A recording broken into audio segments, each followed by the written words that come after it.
talking about the Middle Ages or the medieval period.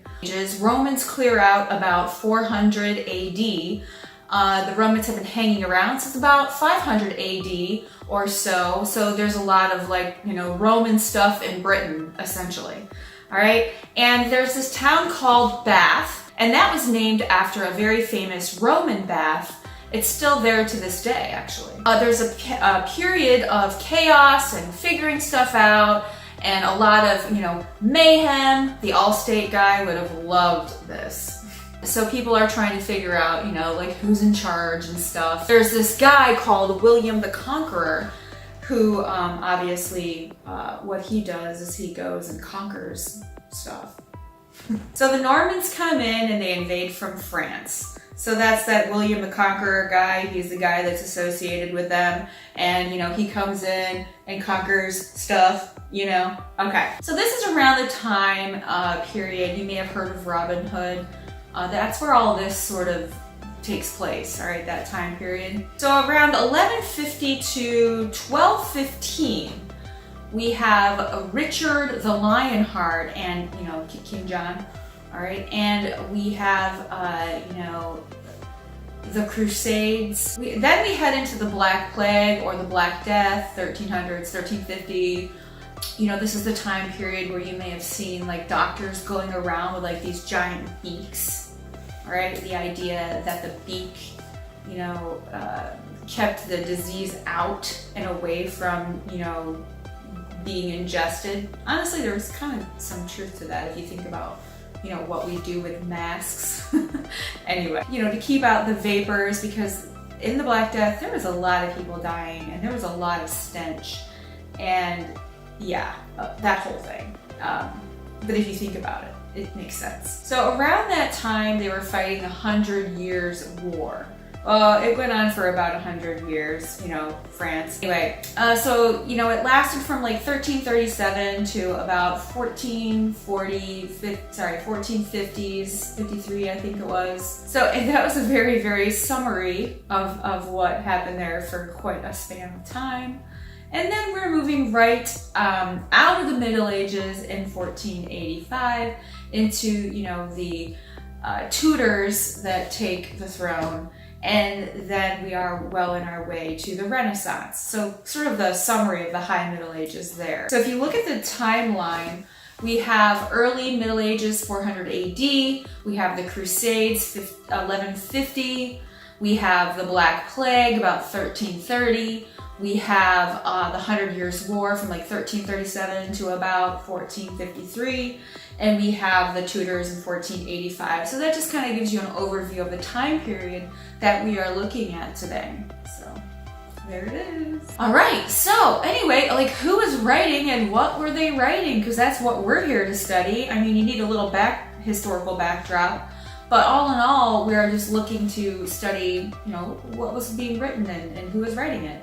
So per capita, there actually weren't that many people writing because, let's face it, not a lot of people were affluent enough to be literate. In order to be literate, you had to have money and be able to pay to have an education. So the main people that were literate were the people associated with the church or those that were aristocracy. Or that higher echelon of people, okay? So you had to be what we call highborn or privileged. Money, you had to have a lot of money. Okay, so a lot of the oral traditions, couldn't survive unless there was someone literate to write them down. Makes sense, doesn't it? Then we move on into literature like Beowulf that was passed down through oral tradition. We don't really know who wrote it. It was anonymous. We don't know who actually wrote it down. It's a very long epic poem. What an epic poem is a long poem that has verse to it. And in this case, Beowulf is written in alliterative verse. Alliterative verse is emphasis on consonant sounds at the beginnings of words. Okay. Great. So anyway, Beowulf is an epic poem. It's about this guy named Beowulf, and not to have any spoiler alert going on here, but he helps out this guy named Hrothgar, And Hrothgar is the king of the Danes. And, that's like Denmark a long time ago. And anyway, Beowulf comes to kill this monster Grendel, because he's been terrorizing this village. In a nutshell, has been terrorizing their mead hall. And in their mead hall, that's where all that lusty,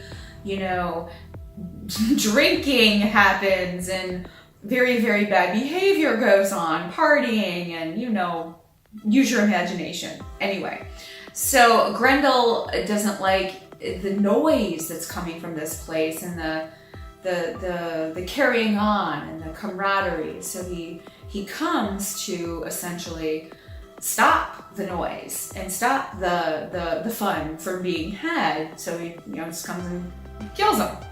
Anyway, so to put an end to it, Hrothgar wants to kill the monster. After, I'm not going to tell you what happens there, but Grendel's mom gets involved at one point. I don't want to spoil it for you, but she does. She gets involved, and yeah, things go pretty south. She wants revenge. I'm not going to tell you how it happens, but eventually Beowulf does end up becoming king of his people, and then ends up fighting a dragon, and then, lo and behold, hero, hero, hero, this, that, how all epic poems end.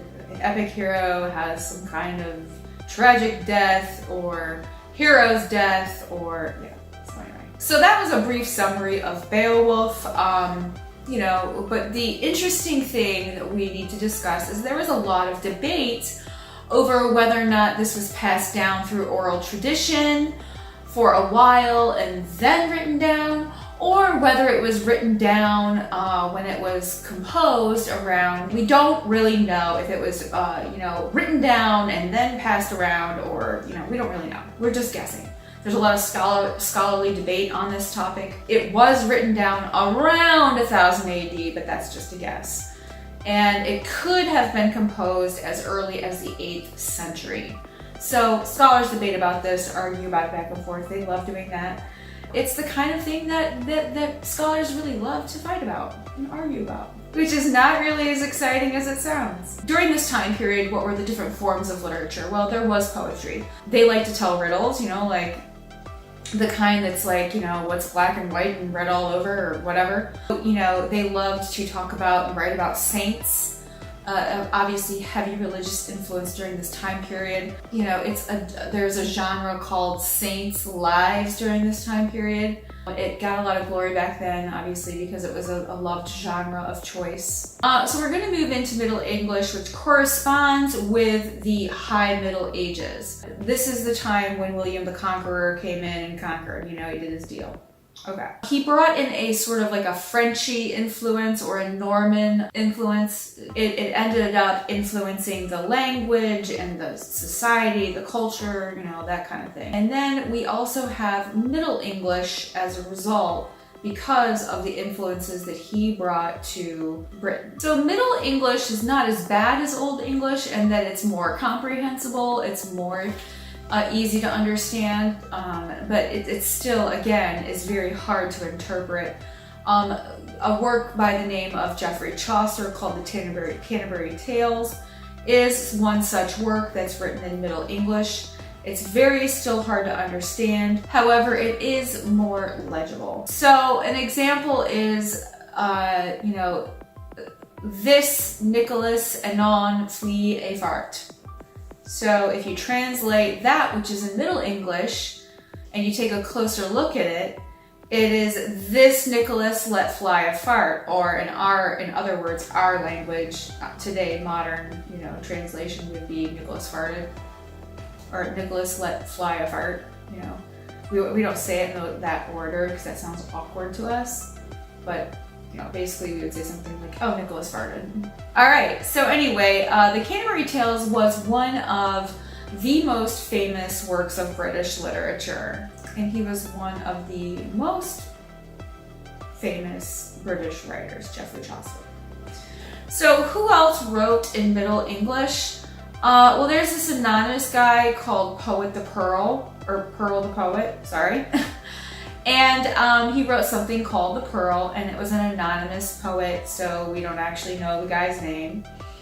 And then there's Sir Gawain and the Green Knight. You've got the whole, you know, King Arthur and the Round Table and that whole spiel. You know, it's very exciting, but you know, as you know, the whole King Arthur thing, that was just all fiction. It wasn't really something that really happened. Arthur was not in our history, he was in our storytelling.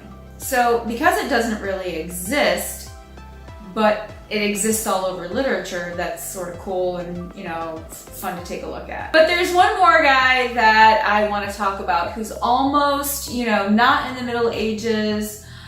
He was 1485, which, you know, if you remember correctly, is when the Tudors were about, and they were coming in right at the end. It's still Middle English, and that's a guy by the name of Sir Thomas Malory, who wrote Mort d'Arthur.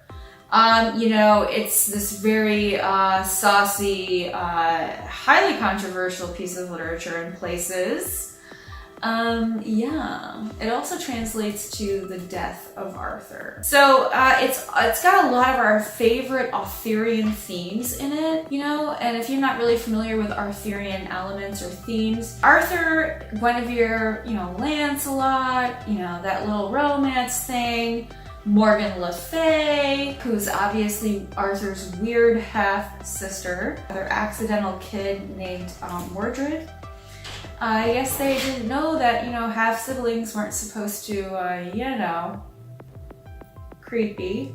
Anyway, that's in the Mort d'Arthur. So what Thomas Malory was doing is really collecting basically all the Arthurian legends and compiling it into one book, essentially. Now, there were a few totally original works that he wrote himself in this book called Mort d'Arthur. Anywho, it is a compilation of Arthurian legend with a little spin of Sir Thomas Malory's original creations. Is basically what it is. So, just to sum up, we are talking about medieval literature, and I've gone over with you the basics from early to late Middle Ages that correspond with Old to Middle English. I've mentioned Beowulf. We've talked about Middle English poets like Chaucer and Pearl the Poet, who was anonymously known because we don't know his real name. And we've also learned about Arthurian literature like Sir Gawain and the Green Knight. And finally, an author named Sir Thomas Malory, who wrote an Arthurian compilation of legends that tells us what we know about Arthur today. So that's in a nutshell what we've learned, and these are sort of some of the greatest hits of medieval literature, and I hope that you'll enjoy as we go farther into studying each of these works individually. Granted, our studies in medieval literature will be a little bit more limited than what's covered in this PowerPoint, but we'll still be touching on medieval literature and enjoying the process of doing so. So join me next time when we come back here and we talk about Beowulf in greater depth. I'll see you then. I'll catch you in the next one. Bye!